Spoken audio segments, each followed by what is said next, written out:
Hello everyone, welcome to my YouTube channel let's study English. तो आज हम आपके लिए, जैसा कि मैंने आपसे प्रॉमिस किया था कि मैं टॉपिक वाइज वीडियोस भी लेकर आऊँगी, तो आज मेरा ये पहला टॉपिक वाइज वीडियो है जो मैं आपको प्रोवाइड करा रही हूँ। और ये स्पेशली मैं जॉन गॉल्सवर्दी का एक बहुत ही फेमस वर्क है जिसका नाम है जस्टिस, इसके बारे में आज हम चर्चा करने वाले हैं। ठीक है, तो आप रेडी हो जाइए और ध्यान पूर्वक सुनिए। सारी वीडियो को आपको बहुत ध्यान से देखना है, सब कुछ ध्यान से समझना है, और लास्ट में हम इसी टॉपिक को लेकर काफ़ी सारे क्वेश्चंस को सॉल्व करने वाले हैं। ठीक है, और जिस किसी ने भी मेरे चैनल पर ये प्रैक्टिस सेट्स की वीडियोज़ को नहीं देखा है तो वो इस चैनल पर जाकर देख सकता है। ठीक है, मैं लिटरेचर की भी काफ़ी सारी प्रैक्टिस सेट्स को करा रही हूँ और ग्रामर के प्रैक्टिस सेट्स अलग से सॉल्व करा रही हूँ, तो इन्हें चैनल पर देख सकते हैं। ठीक है, तो शुरू करते हैं हम आप आज की वीडियो बिना देरी किए हुए। जैसा कि आपको स्क्रीन पे दिखाई दे रहा है, मैं जॉन गॉल्सवर्दी का एक वर्क है जस्टिस, इसके बारे में आज डिस्कशन करने वाली हूँ। ठीक है, तो सबसे पहले हम जस्टिस को जानने से पहले जॉन गॉल्सवर्दी के बारे में जान लेते हैं कि ये कौन है, उनका जन्म कब हुआ। ठीक है, हम ज़्यादा डिस्कशन गॉल्सवर्दी पर तो नहीं करेंगे, लेकिन बेसिक नॉलेज हमें होनी चाहिए। जैसे गॉल्सवर्दी का अगर हम जन्म की बात करें तो कब हुआ था इनका जन्म। Yes, he was born on 14th August 1867. 14th August 1867. ठीक है, एंड डाइड। अच्छा, किस जगह पर हुआ था इनका जन्म? तो देखिए, ये एक ब्रिटिश राइटर माने जाते हैं और इनका जन्म हुआ है किंगस्टन हिल, सरे, इन इंग्लैंड। ठीक है, इसे भी मैं नोट कर देती हूँ कहाँ पर हुआ है। तो किंगस्टन हिल डैश शरी इन इंग्लैंड। ठीक है, ये एक ब्रिटिश राइटर है। ओके, और इनकी जो ये एक्सपायर हुए थे वो कब माना जाता है, इनकी डेथ कब मानी जाती है? वो मानी जाती है 31st of January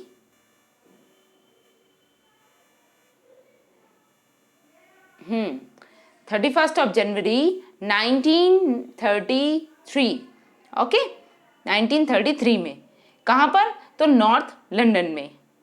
ओके, अगर इनके पेरेंट्स की बात करी जाए तो पेरेंट्स कौन थे इनके फादर का नाम था जॉन, जैसा कि इनका खुद का नाम भी जॉन है, जॉन गॉल्सवर्दी। ठीक है, फादर इनके जॉन थे और मदर का नेम था ब्लैंच बेली। ठीक है, ब्लैंच बेली। देखिए, साथ ही इसके एक क्वेश्चन बहुत ही फेमस है, ये मानिए कि आयोग का फेवरेट क्वेश्चन है और अक्सर पूछ लिया जाता है। क्या? कि गॉल्सवर्दी को नोबेल प्राइज कब मिला था? बताइए, कौन से सन में जॉन गॉल्सवर्दी को नोबेल प्राइज दिया गया था?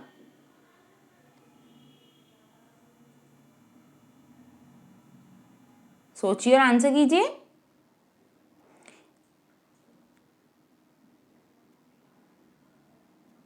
यस, गॉल्सवर्दी को जो नोबेल प्राइज दिया गया वो 1932 में। ओके, 1932 में इन्हें नोबेल प्राइज दिया।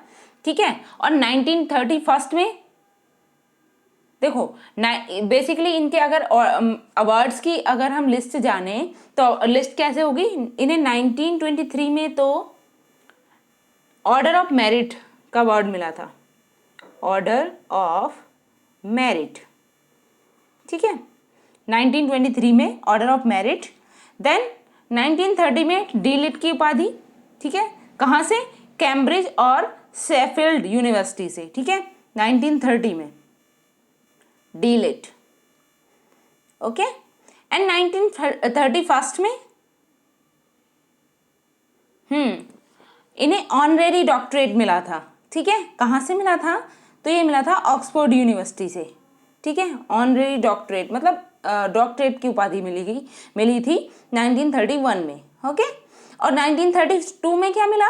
Nobel prize. ओके, और इन्होंने क्या करा था, नोबेल प्राइज का जो प्राइज मनी मिली थी इन्हें, तो इन्होंने क्या किया?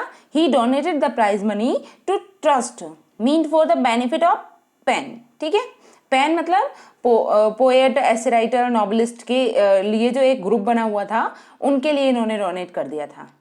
ओके, तो now moving to our topic. आज का हमारा टॉपिक है जस्टिस। तो हम इसके बारे में अब चर्चा शुरू करेंगे। वैसे देखिए, गाल्सवर्दी ने काफ़ी सारे वर्क्स को लिखा और बहुत ही ज़्यादा फेमस इनके वर्क्स माने जाते हैं।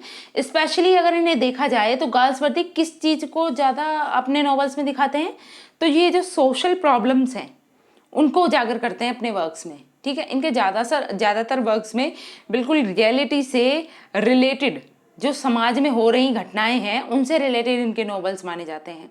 तो उन्होंने काफ़ी अच्छे अच्छे नॉवेल्स लिखे हैं। इनफैक्ट इनकी पोइट्री भी है, ठीक है।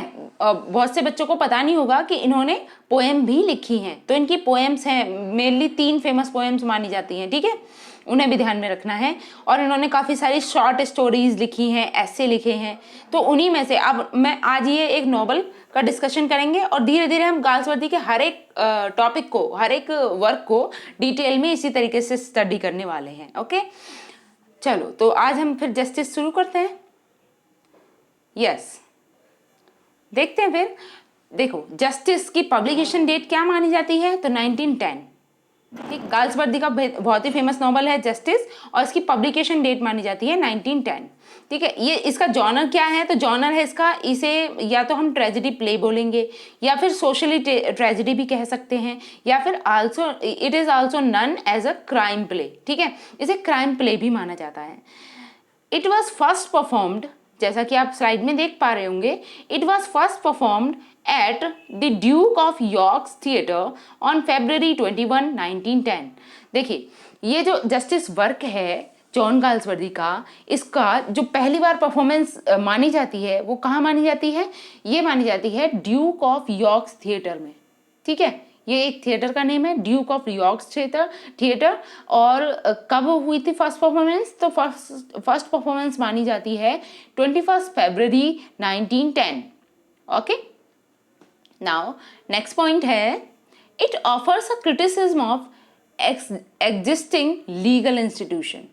देखिए, इसमें बेसिकली क्या दिखाया गया है, तो अगर हम इस जस्टिस वर्क की बात करें तो इसमें ये दिखाता है कि जो मतलब समाज में जो लीगल संस्थाएं बनी हुई हैं वो किस तरीके का न्याय करती हैं, ठीक है, उनके न्याय के बारे में बताता है। It offers a criticism of existing legal institution, मतलब जो वर्तमान समय में होने वाले जो लीगल इंस्टीट्यूशंस हैं, कानूनी संस्थाएं हैं, वो किस तरीके से लोगों को न्याय देती हैं, तो उसका क्रिटिसिज्म किया गया है, क्रिटिसाइज किया गया है उसको, ठीक है।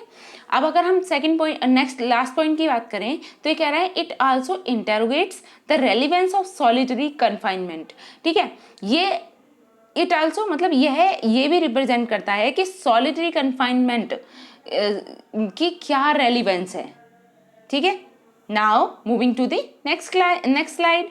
ओके, इसमें देखते हैं। First point is the theme also includes social deterioration which comes out of social injustice. देखिए, इसकी जो मेन थीम मानी गई है ना, जस्टिस प्ले की जो थीम मानी जाती है, अक्सर इससे भी देखो क्वेश्चन बन सकता है, ये जो हमारा फर्स्ट पॉइंट है, ठीक है। तो जस्टिस प्ले की अगर थीम कही जाए तो थीम किससे इंक्लूडेड है, तो ये इंक्लूडेड है social deterioration which comes out of social injustice, ठीक है। सोशल डिटोरिएशन से मतलब जो सोशल इनजस्टिस हुआ है, किसी व्यक्ति के साथ सामाजिक अन्याय हुआ है, उसके कारण जो समाज से उसको बेदखल कर दिया जाता है, सोशल डिटोरिएशन होता है, उस पर रिलेट करती हुई ये थीम है। ओके, अगर सेकंड पॉइंट की बात करें, it clearly reveals the role of social forces in making man criminal and disreputable. Okay, sorry, यहाँ पे स्पेलिंग एरर हुआ है, इसे डिसरेप्यूटेबल बोलेंगे, ठीक है। तो ये कह रहा है कि इट क्लियरली रिवील्स, मतलब ये क्लियरली मतलब साफ साफ रूप से दर्शाता है the role of social forces, कि समाज की जो फोर्सेस हैं वो किसी व्यक्ति के जीवन पर क्या प्रभाव डालती हैं, कैसे एक व्यक्ति को वो क्रिमिनल बना सकती हैं, ठीक है, या उसे डिसरेप्यूटेबल बना सकती हैं, असम्मानीय कर सकती हैं। ओके, तो अब नेक्स्ट पॉइंट देखते हैं। नेक्स्ट है, solitary confinement is an evil which the play presents. देखिए, सॉलिटरी कन्फाइनमेंट एक ईवल एक बुराई है जिसको इस प्ले में प्रेजेंट किया गया है। Okay, next point is it highlights the shortcomings of legal system. यह हाईलाइट करता है, किसे हाईलाइट करता है? लीगल सिस्टम की कमियों को। ठीक है, जो हमारे कानूनी व्यवस्था में जितनी भी कमियां हैं उनको ये रिप्रेजेंट करता है। देखिए, ये भले ही वर्क, इसकी सेटिंग भले ही दूसरे देश की हो, लेकिन ये अपने देश के कानून से भी रिलेट करता हुआ वर्क है। ओके, अगर हम इसके लास्ट पॉइंट की बात करें तो लास्ट पॉइंट में कहा गया है it affected parliamentary and official circles. देखिए, ये बेसिकली ये जो जस्टिस वर्क था गाल्सवर्दी का, इसने किसे अफेक्ट किया? तो आपके पास जवाब होगा कि इसने सबसे ज़्यादा जो अफेक्ट किया वो किया पार्लियामेंट्री और ऑफिशियल सर्कल्स को। ठीक है, क्योंकि ये कानूनी व्यवस्था का पर्दाफाश करने वाला प्ले है। ठीक है, now moving to the next slide. Okay, तो अब हम, आई होप मेरी स्पीड आपको सही लग रही होगी। अगर आपको मेरे बोलने की स्पीड ज़्यादा तेज़ लग रही है तो आप वीडियो को स्लो करके देख सकते हैं। ठीक है, अपने अकॉर्डिंगली आप मेंटेन करके वीडियो को सुन सकते हैं और देख सकते हैं। ठीक है, और आप, मुझे उम्मीद है कि आपको ये पूरी तरह से समझ में आ रहा होगा। ओके, अगर आपको कोई भी सजेशन देना है तो आप कमेंट बॉक्स में मुझे लिख कर देंगे। ओके, चाहे आपको वीडियो पसंद भी ना आए तो आप कमियों के बारे में भी मुझे कमेंट बॉक्स में बता सकते हैं, और I will try next time this will not be happen. Okay, तो अब देखते हैं हम जस्टिस प्ले में जो इम्पॉर्टेंट कैरेक्टर्स हैं उनके बारे में पहले डिस्कशन करेंगे, देन हम समरी को देखेंगे। ठीक है, तो अगर हम फर्स्ट कैरेक्टर की बात करें तो फर्स्ट कैरेक्टर है James How. Okay, James How कौन है? तो ये है एक सॉलिसिटर। ठीक, next is Walter How, he is also a solicitor. Okay, next है रॉबर्ट कॉक्सन। रॉबर्ट कॉक्सन कौन है? Their managing clerk. मतलब देयर कौन है इसमें? ये दोनों भाई। ठीक है, जेम्स हाउ और वॉल्टर हाउ। जेम्स हाउ और वॉल्टर हाउ का ही रॉबर्ट कॉक्सन कौन है? इनका मैनेजिंग क्लर्क होता है रॉबर्ट कॉक्सन। ओके, नेक्स्ट है विलियम फॉल्डर। विलियम फॉल्डर कौन है? देखिए, ये ही प्ले का हीरो कहा जा सकता है या प्रोटेगोनिस्ट कहा जा सकता है। ठीक है, यही मेन हीरो है इसमें, विलियम फॉल्डर। ठीक, सारी कहानी, पूरे प्ले की जो स्टोरी है वो इसके इर्द गिर्द ही घूमती है, विलियम फॉल्डर के। ठीक, ये कौन है? ये है देयर जूनियर क्लर्क। मतलब देयर किसके लिए रिप्रेजेंट हो रहा है यहाँ पे? जेम्स हाउ और वॉल्टर हाउ को आपको ध्यान में रखना है, इन दोनों का ही ये जूनियर क्लर्क होता है। ओके, अब देखते हैं नेक्स्ट हमारा कैरेक्टर आता है स्वीडल। स्वीडल कौन है? Their office boy. अब देयर, यहाँ पे ध्यान रहे आपको कि यहाँ जितने भी बार देयर का यूज हुआ है ना, ये देयर जेम्स हाउ और वॉल्टर हाउ के लिए यूज हुआ है। ओके, तो स्वीडल कौन है? James How and Walter house office boy. Okay, next है विस्टर। विस्टर कौन है? अ detective. विस्टर is a detective. Okay, now Cowley. Cowley कौन है? अ कैशियर। ये इन्हीं की संस्था में एक कैशियर रहता है। नेक्स्ट है मिस्टर जस्टिस फ्लॉयड, अ जज। ठीक है, जैसा कि इनके नाम से ही समझ में आ रहा है, जस्टिस फ्लॉयड। ठीक है, तो ये मिस्टर फ्लॉयड जो हैं ये एक जज हैं जो मतलब इनका विलियम फॉल्डर का केस सुनते हैं। ओके, नेक्स्ट है हैरोल्ड क्लेबर। हैरोल्ड क्लीबर। अब ये हैरोल्ड क्लीबर कौन है? तो ये है एन ओल्ड एडवोकेट। ओके, ये बहुत ही बूढ़े एडवोकेट हैं। नेक्स्ट है हेक्टर फ्रॉम। हेक्टर फ्रॉम कौन है? A young advocate. ठीक है, ये एक मतलब यंग एडवोकेट है। इनफैक्ट विलियम फॉल्डर जो है ना, इनके ये वकील रहते हैं। ठीक है, हेक्टर फ्रॉम जो है। Okay, now moving to the next slide. देखिए, यहाँ पे भी और मेन कैरेक्टर्स के बारे में बात की गई है। तो यहाँ पर एक कैरेक्टर है कैप्टन डेंसन। कैप्टन डेंसन कौन है?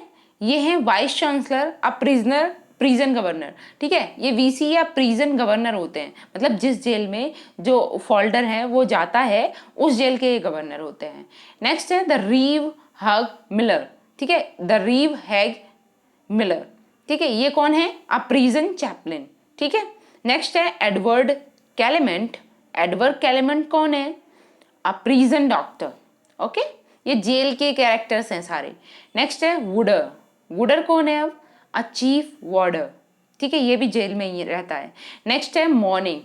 मॉनी कौन है? ये कन्विक्ट है, मतलब जैसे विलियम फॉल्डर जाएगा कन्विक्ट बन के जेल में जाता है, उसी तरीके से ये कन्विक्ट होते हैं और मुलजिम होते हैं वहां पे, ठीक है। ये है क्लिफ्टन। नेक्स्ट है Clifton. Clifton is also a convict. Next है O'Cleary. O'Cleary is also a convict. Next is Ruth Honeywill, a woman. देखिए ये मेन कैरेक्टर है, इसे भी आपको ध्यान में रखना है। रूथ हनीवेल कौन होती है? तो ये जो विलियम फॉल्डर है उसकी बिलविड होती है, ठीक है। ये एक मैरिड वुमेन होती है जो मतलब जिसे इसके हस्बैंड के द्वारा बहुत ज़्यादा हरेस्ट किया जाता है, बहुत ज़्यादा परेशान होती है ये, और विलियम फॉल्डर इसकी हेल्प करता है भागने में वहाँ से, ठीक है। तो अब हम शुरू करते हैं हमारी समरी। तो आपको मेन कैरेक्टर्स भी ध्यान में रखने हैं। मेनली अगर मेन कैरेक्टर्स की बात करें तो इसमें मेन कौन हो जाएंगे? देखिए जेम्स हाउ और वॉल्टर हाउ हैं। नेक्स्ट इज विलियम फॉल्डर भी मेन है और रॉबर्ट कॉक्सन भी मेन है, ओके। इसके बाद अक्सर ये भी क्वेश्चन बनता है कि मतलब विलियम फॉल्डर के जो एडवोकेट थे वो कौन थे? तो वो हेक्टर फ्रॉम थे, ठीक है। इनका नेम भी आपको ध्यान में रखना है। हैरोल्ड क्लीवर का नाम भी ध्यान में रखना है। नेक्स्ट स्लाइड में देखें तो नेक्स्ट स्लाइड में आपको Ruth Honeywell, most important character, पूछ लिया जाता है कि रूथ हनीवेल कौन थी, ठीक है। और इससे अलग अगर आपको देखा जाए तो ये जेलर का नाम पूछ लिया जाता है, मतलब प्रिजन गवर्नर जो होता है ना, कैप्टन डेंसन, इसका नाम आपको ध्यान में रखना है, ओके। तो शुरू करते हैं हम अपनी समरी अब। समरी देखिए, समरी कुछ इस तरीके से है। शुरुआत में क्या होता है, जस्ट अ मिनट, इससे पहले समरी से पहले मैं इसका कुछ स्ट्रक्चर आपको दिखाना चाहती हूँ। पहले हम स्ट्रक्चर के बारे में पढ़ेंगे, उसके बाद समरी में। हाँ, पहले देखते हैं हम स्ट्रक्चर ऑफ जस्टिस। इस पूरे नॉवल का जो स्ट्रक्चर है वो इस फ्रेम में है, ठीक है। क्या है? एक्ट 1 क्या है? देखिए बेसिकली इसे 4 एक्ट में डिवाइड किया गया है प्ले को। ये एक 4 एक्ट नॉवल है, 4 एक्ट का, ठीक है। अब इसमें एक्ट 1 में क्या होता है? एक्ट 1 का जो सीन है वो ये है, the office of James and Walter how, July morning, ठीक है। शुरुआत जो होगी वो जुलाई मॉर्निंग से होती है नॉवल की। और कहाँ पर है पहला सीन? तो पहला सीन शुरू होता है the office of James and Walter how, okay. और अगर हम एक्ट 2 की बात करें तो एक्ट 2 कहाँ पर है? असाइजेस आफ्टरनून अक्टूबर, ठीक है। ये अक्टूबर आफ्टरनून में शुरुआत दिखाई जाती है इसकी एक्ट 2 की फर्स्ट सीन की, और ये असाइजेस में है। Next is act 3। एक्ट 3 कहाँ है? अ प्रिजन, ठीक है। एक्ट 3 कहाँ से शुरुआत होगी एक्ट 3 की? तो जेल से, ठीक। अब एक्ट 3 के कुछ सीन भी डिस्क्राइब कर दिए गए हैं, उन सीन को भी देख लेते हैं। एक्ट 3 के सीन 1 में क्या है? द गवर्नर्स ऑफिस, यानी कि जो जेलर होता है जेल का, उसका ऑफिस, ठीक है। और जेलर कौन था? अभी हमने नेम याद किया था कैरेक्टर में, यस, उसका नाम क्या था? टनसेन, ओके। ध्यान में रखनी है हर एक चीज को। अब अगर हम सीन 2 की बात करें तो ये कहाँ पे शुरू होता है? अ कॉरिडोर, जेल का ही कॉरिडोर है, उसकी बात की जा रही है। सीन 3 की शुरुआत कहाँ से है? तो आ सेल से, ओके, जेल से यानी कि। अब एक्ट 4 की बात करें तो एक्ट 4 कहाँ शुरू होता है? यस, एक्ट 4 शुरू होता है the office of James Walter How 2 years later. देखिए एक्ट 4 कब शुरू होता है? जब विलियम फॉल्डर जो है वो लौट कर आता है ऑफिस में, किसके? जेम्स और वॉल्टर हाउ के, ठीक है, 2 साल के बाद। तो ये पूरा हमने स्ट्रक्चर समझ लिया, ठीक है। एक्ट 1 में क्या होता है, एक्ट 2 में क्या होता है, एक्ट 3 कहाँ से शुरू होता है, और एक्ट 4 कहाँ से शुरू होता है। तो आपको ये भी पता होना चाहिए कि नॉवल टोटल 4 एक्ट का है, ओके। ऐसे क्वेश्चंस भी बन जाते हैं। या फर्स्ट एक्ट जो है, सॉरी, जो फर्स्ट एक्ट है उसकी शुरुआत कहाँ से हो रही है, सेकंड एक्ट है उसकी शुरुआत कहाँ से हो रही है, ठीक है, एक्ट 3 है तो उसकी शुरुआत कहाँ से हो रही है। ऐसे क्वेश्चंस भी पूछ लिए जाते हैं। और लास्ट का जो एक्ट है उसकी शुरुआत कहाँ से होती है, ओके। तो अब हम चलते हैं अपनी समरी पर। अब आप समरी को ध्यान से देखेंगे और ध्यान से सुनेंगे, ओके, ठीक है। हम समरी की शुरुआत कर रहे हैं यहाँ से। फर्स्ट लाइन है, William Falder a youth of 23rd is a junior office clerk. देखिए मैंने अभी बताया था विलियम फॉल्डर जो है वो इसका मेन हीरो या प्रोटैगनिस्ट मान सकते हो आप, ठीक है। वो कौन है? A youth of 23rd is a junior office clerk. ये एक जूनियर ऑफिस क्लर्क होता है। कहाँ पर होता है? किसके ऑफिस में? जेम्स हाउ के, ठीक है। और ऑफिस का नाम क्या है इनका? इनके ऑफिस का नाम है जेम्स हाउ एंड सन्स, ठीक है। तो इनके ऑफिस में ये जूनियर क्लर्क होता है, ठीक है, और इसकी उम्र कितनी है, 23rd year. He works in the office of James How and sons, ठीक है, वो इस ऑफिस में काम करता है। विलियम फॉल्डर जो है वो जेम्स हाउ एंड सन्स में काम करता है, ठीक है, ये सॉलिसिटर्स का वो है, मतलब ऑफिस है। Next, he loves a married woman Ruth Honeywill. वो कौन, विलियम फॉल्डर एक मैरिड वुमन से प्यार करने लगता है, ठीक है, उसका नाम होता है रूथ हनीबिल, ठीक। नेक्स्ट लाइन है, Robert Cokeson is a senior clerk, ठीक है, रॉबर्ट कॉक्सन कौन होता है, सीनियर क्लर्क है इसी ऑफिस में। ऑफिस का नेम भी ध्यान रखना है, नेम है जेम्स हाउ एंड सन्स, ठीक है। Robert Cokeson is a senior clerk. He discovers a forgery in cheque. इसे पता चलता है कि जो चेक, मतलब वो जो था विलियम फॉल्डर जो था वो एक कैशियर जैसा ही काम करता था, ठीक है। तो अब इसकी फॉर्जरी कौन पकड़ लेता है, चेक में एक मतलब गलती की गई थी। गलती क्या, मतलब एक जानबूझकर गड़बड़ी कर दी गई थी चेक में, ठीक है। उस चेक की गड़बड़ी को कौन पकड़ लेता है, तो रॉबर्ट कॉक्सन। ये क्वेश्चन भी बन सकता है आपका इस समरी में से, ठीक है।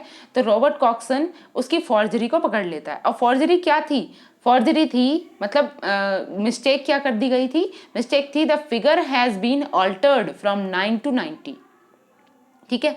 जो चेक का फिगर था ना वो 9 से 90 कर दिया गया था, ओके। अब आगे क्या होता है, विलियम फॉल्डर इज सस्पेक्टेड। सबको किस पर शक होता है, विलियम फॉल्डर पर, ठीक है। Then William Falder confesses the forgery. Last में क्या करता है, विलियम फॉल्डर उस फॉर्जरी को कन्फेस कर लेता है। तो विलियम फॉल्डर ने ऐसा किया क्यों, तो इसके पीछे बहुत बड़ा रीजन था। रीजन क्या था कि मतलब जो उसकी बिलवड थी रूथ हनीबिल, ठीक है, वो बहुत ज़्यादा मतलब अपने हस्बैंड से तंग आ गई थी और वो बहुत ज़्यादा उसे एक्सप्लॉइट करता था, ठीक है।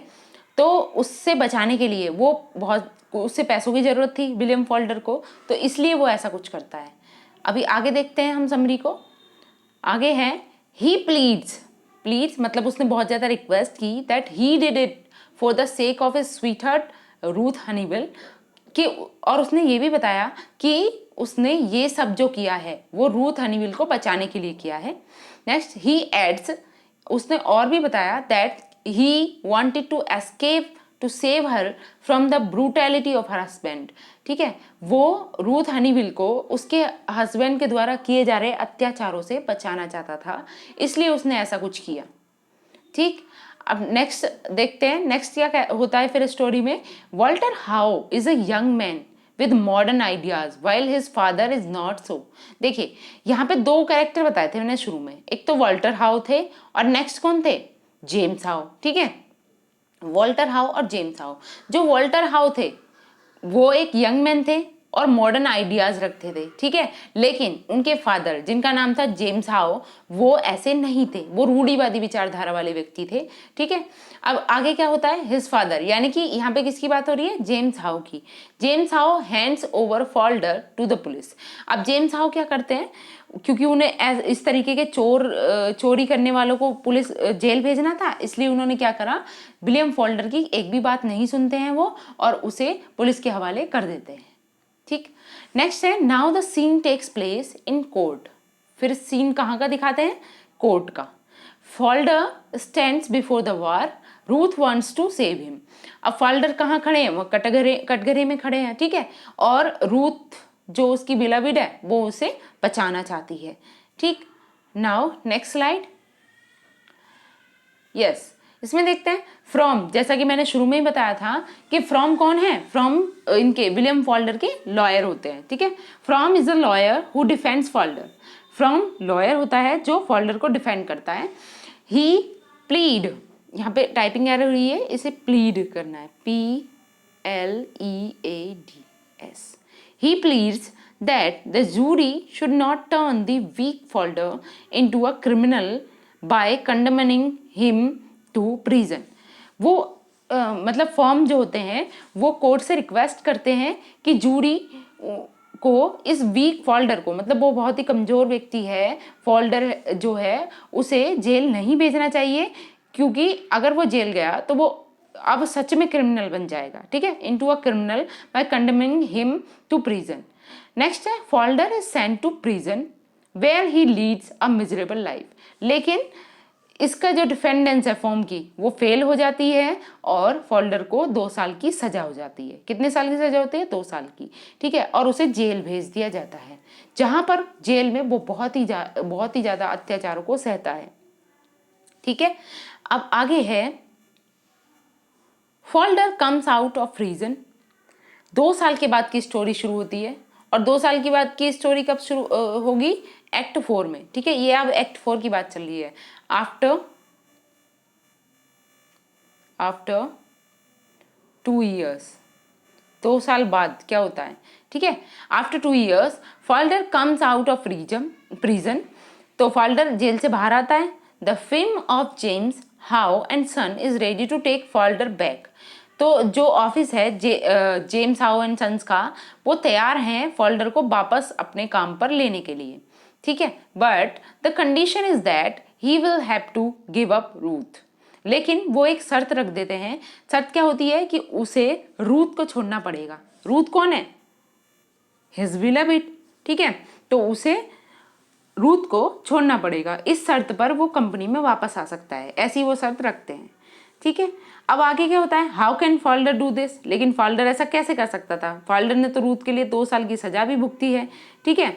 ही रिफ्यूजेस, फोल्डर सीधे सीधे मना कर देता है। आई होप ये समरी आपको समझ आ रही होगी। आगे देखते हैं, moving to the next slide. Yes, Falder comes to know that Ruth was forced to lead an immoral life for 2 years when he was in prison. Folder को इस बारे में पता चलता है कि रूथ को बहुत ही जुल्म भरी लाइफ को जीना पड़ा है इन 2 सालों में जब वो जेल में था, ठीक है। Ruth was forced to lead an immoral life, मतलब इमोरल लाइफ से मतलब है कि उसे अपनी आजीविका चलाने के लिए बहुत ही ज़्यादा कष्टों से गुजरना पड़ा और ऐसे कुछ काम भी करने पड़े जो समाज के लिए अनैतिक हैं, ठीक है। और 2 साल के अंदर उसने बहुत ज़्यादा कष्ट सहे हैं। When he was in prison, जब वो फोल्डर जब जेल में था उस समय पर। अब आगे क्या होता है? The police come to take Falder back to prison, लेकिन तभी क्या होता है, अचानक पुलिस वापस से फोल्डर को वापस जेल ले जाने के लिए आ जाती है। और क्यों ले जाना चाहती है? Because of his failure to report to the authorities, ठीक है। क्योंकि उसने रिपोर्ट नहीं की थी अथॉरिटीज को कि मतलब उसकी सजा पूरी हो गई है और कुछ पेपर्स वर्क रह जाता है, इसलिए पुलिस उसे वापस लेने आती है, ठीक। नेक्स्ट क्या होता है? वो बहुत ही ज़्यादा डिसअपॉइंटेड हो जाता है इस समय पर, जब उसे रूथ के बारे में इतनी सारी बातें पता चलती हैं कि वो अनैतिक कार्यों में लग गई है और ये सब चीज़ें। और साथ ही जब पुलिस उसे वापस लेने आती है तो वो उस चीज़ से भी घबरा जाता है क्योंकि उसने जेल में बहुत ज़्यादा अत्याचार सहे हुए होते हैं, ठीक। तो वो इन सब चीज़ों से हताश होकर वो क्या करता है? He throws himself down the stairs and breaks his neck, he dies. वो खिड़की से छलांग मारता है और उसकी डेथ हो जाती है, ठीक है। उसकी गर्दन टूट जाती है और ही डाइज, वो मर जाता है। लास्ट में जो कॉक्सन है, जो सीनियर क्लर्क था, ठीक है, कॉक्सन क्या कहता है एंड में? वो कहता है no one will touch him now, never again, he is save with the gentle Jesus. और अब वो क्या है? अब कोई भी उसे छू नहीं सकता और कभी भी नहीं छू सकता।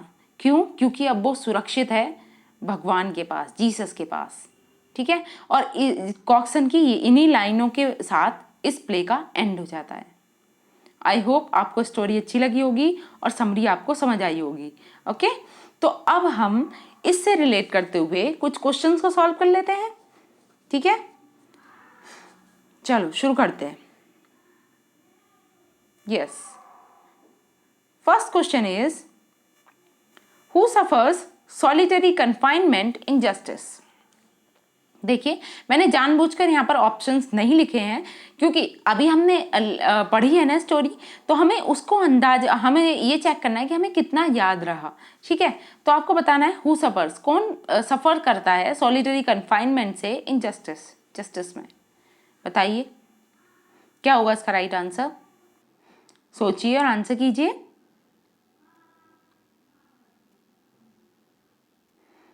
What is the correct answer?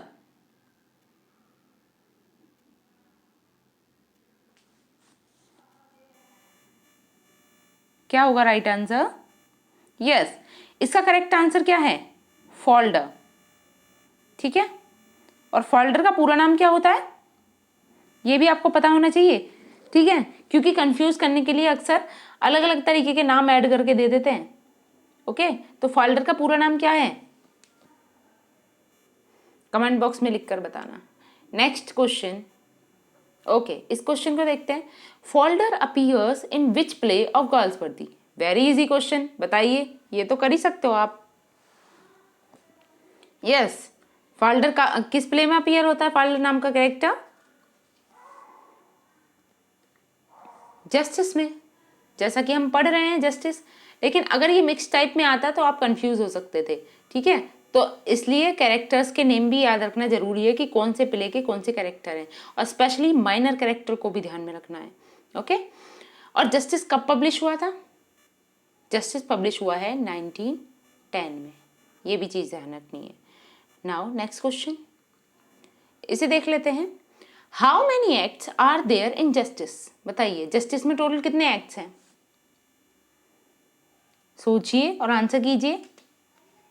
और आपको नोटबुक लेकर और पेन लेकर, ठीक है, इनके आंसर्स नोट डाउन कर लेने हैं, जिससे कि आपको पता रहे कि आपके कितने आंसर्स करेक्ट हुए हैं। बताइए, कितने एक्ट्स हैं जस्टिस में? यस, जस्टिस में टोटल 4 एक्ट्स हैं। It is a 4 acts novel. Okay, now next question, इसे देख लेते हैं। ये कह रहा है which play made a great sensation specially in parliamentary and official circles according to Galsworthy? बताइए, गाल्सवर्दी का ऐसा कौन सा वर्क था जो एक ग्रेट सेंसेशन बन गया, स्पेशली किसके लिए? पार्लियामेंट्री और ऑफिशियल सर्कल्स के लिए। देखिए, अभी तो आप सीधे सीधे आंसर कर ही देंगे कि मतलब आपको पता है कि हम कौन सा वर्क पढ़ रहे हैं।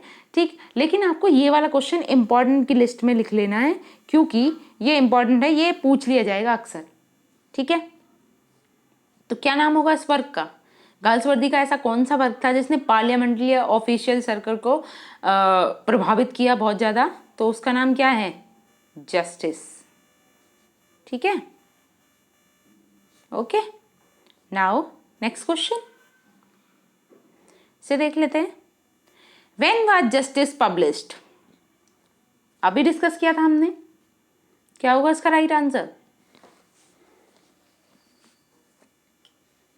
Yes, it was published in 1910। अब बताइए, जस्टिस कैसा प्ले है? ये कॉमेडी है, ट्रेजेडी है, या फिर ट्रेजिक कॉमेडी है? किस टाइप का, इसका जॉनर क्या है, ये आपको बताना है।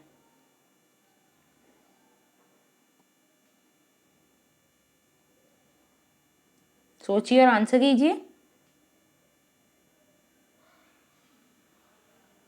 Yes, it is a tragedy.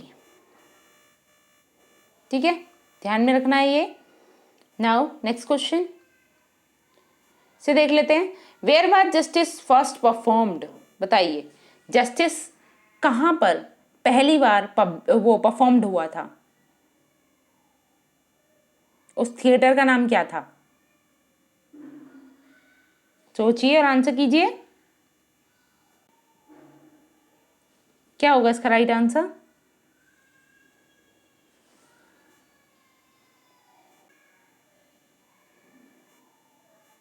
कब पब्लिश हुआ था, और मतलब कब परफॉर्म्ड किया गया था, और कौन से थिएटर में परफॉर्म किया गया था? देखिए, परफॉर्मेंस तो इसकी 1910 की मानी जाती है। ठीक, और कौन सा थिएटर था? यस, इसका जवाब आप मुझे कमेंट बॉक्स में लिख कर देंगे। Okay, now next question. Who was beloved of folder? Very easy question, बताइए, विलियम फोल्डर की बिलवड का नेम क्या था?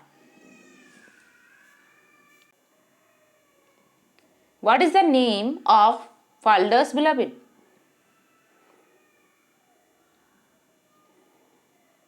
यस, क्या नाम था? रूथ हनीबिल। ओके, ध्यान में रखना है ये नाम। Now next question. Yes, who was the protagonist of Justice? Very easy question, कौन है प्रोटोगनिस्ट? तो क्या नाम है इनका पूरा? William Falder. Okay, now moving to the next question. Yes, what were the last name, sorry, what were the last line of Justice and who said them? बताइए, last line Justice की कौन सी है और किसने कही थी? जैसा कि हमने अभी देखा था समरी में, है ना, किसने कही थी वो लाइन? कॉक्सन ने, ठीक है, जो सीनियर क्लर्क था, ठीक है, कॉक्सन। और क्या लाइन थी?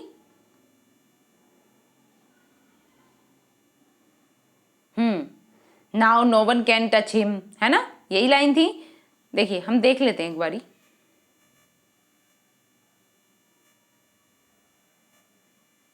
Just a minute.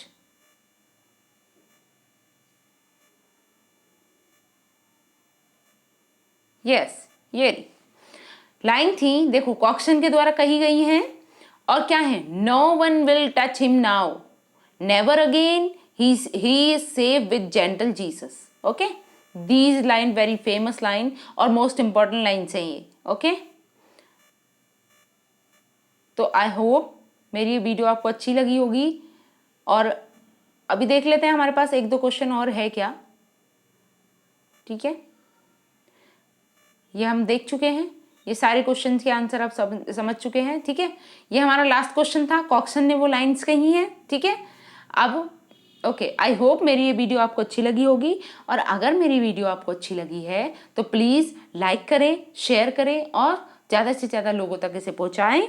और मेरे अगर आपको सही लगती है तो आप मेरे चैनल को सब्सक्राइब कर सकते हैं, बेल आइकन पर प्रेस करके ऑल नोटिफिकेशन के लिए क्लिक कर सकते हैं, क्योंकि मैं डेली आपको 2 से ज़्यादा वीडियो प्रोवाइड करा रही हूँ दिन भर में, तो वो सारी वीडियोस के नोटिफिकेशन आप तक पहुँचते रहेंगे।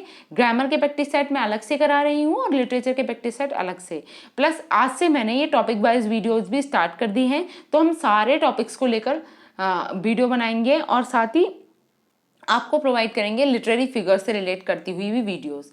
ओके, और मोस्ट इम्पॉर्टेंट थिंग ये है कि आपको अपने सजेशंस मुझे कमेंट बॉक्स में लिख कर देने हैं। अगर आपको वीडियो अच्छी नहीं भी लग रही है तब भी आपको कमेंट्स लिख कर देने हैं, क्योंकि आपके कमेंट्स बहुत ज़्यादा इंपॉर्टेंट है मेरे लिए, कि मतलब आपको किस तरीके की वीडियो चाहिए, ठीक है। और अगर जो भी कमी आए आप उनके बारे में भी मुझे बता सकते हैं, मैं उन्हें इम्प्रूव करूँगी। ओके, तो तब तक के लिए thanks for watching, keep learning.